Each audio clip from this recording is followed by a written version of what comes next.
We as a group chose the constructivism theory.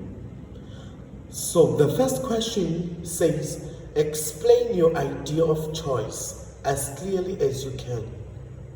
Your idea of choice must include the key principles, key theories, limitations, benefits, and so forth. So, the constructivism teaching and learning theory, it is an approach, or this theory is an approach of learning that holds that people actively construct or make their own knowledge, and that reality is determined by the experiences of the learner. It believes in personal construction of meaning by the learner through experience, and that meaning is influenced by the interaction of prior knowledge and new events. The principles of this theory is that knowledge is constructed rather than initiated or passively absorbed. Learning is an active process. All knowledge is socially constructed and it is personal. Motivation is a key to learning. The theorist of this theory is Lev Vygotsky, Jim Byketh, and John Dewey. The limitations. It does not have enough structure, as some students require highly structured learning environment so that they can reach their potential. So, the benefits of this theory. Students are treated as capable learners and are encouraged to exercise creative, critical, and independent thinking. Educators recognize that students require targeted and differentiated lessons that match their cognitive needs. So now we are going to look at the second question, which says, explain clearly why this is relevant and worthwhile while you teach.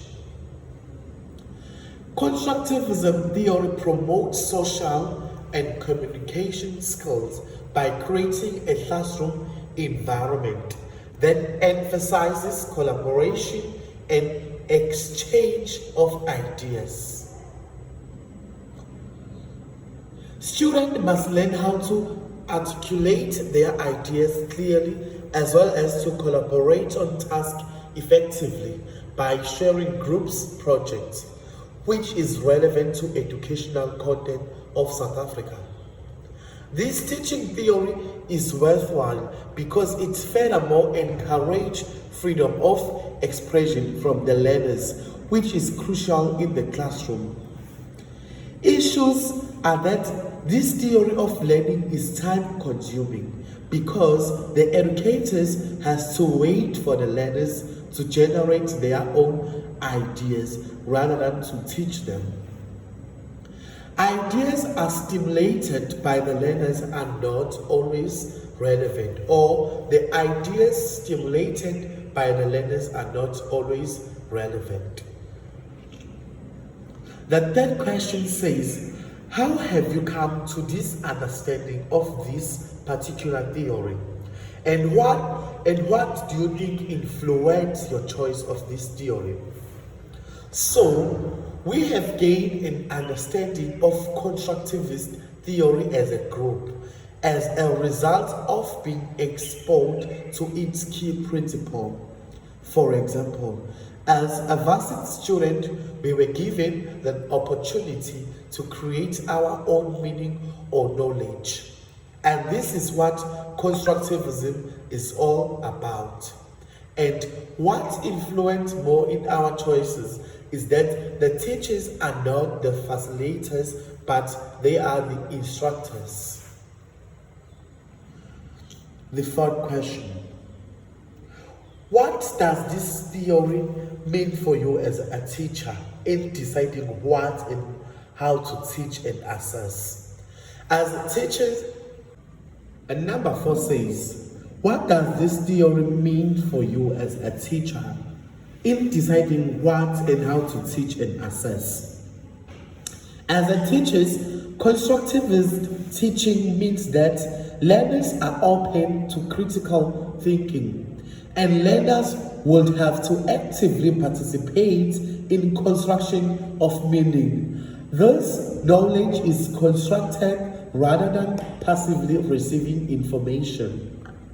As constructivist teachers, we understand that learners bring their own unique experiences to classroom every day. And number 5.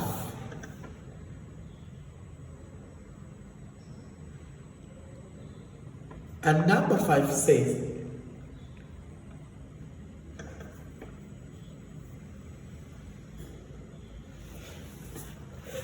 briefly explain how one applies this theory in structuring a lesson.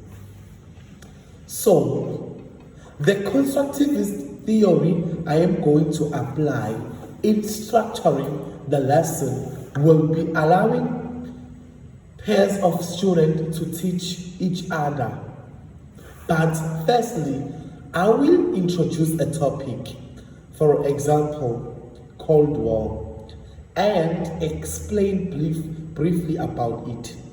Afterwards, there will be a discussion as I will give each learner an opportunity to pose their own questions and seek answers to their question via research and direct observation. After the research and direct observation, they will present their supporting evidence to answer the questions that they will draw connection between pre-existing and the knowledge they have acquired through the activity.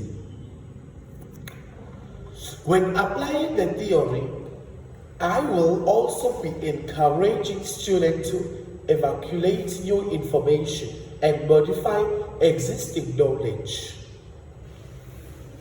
The activities will allow students to compare pre-existing skills and the knowledge they have gained through the activity. Activities might include presentations, small groups, or class discussion, and the quizzes. Hope you did enjoy our lesson, and thank you.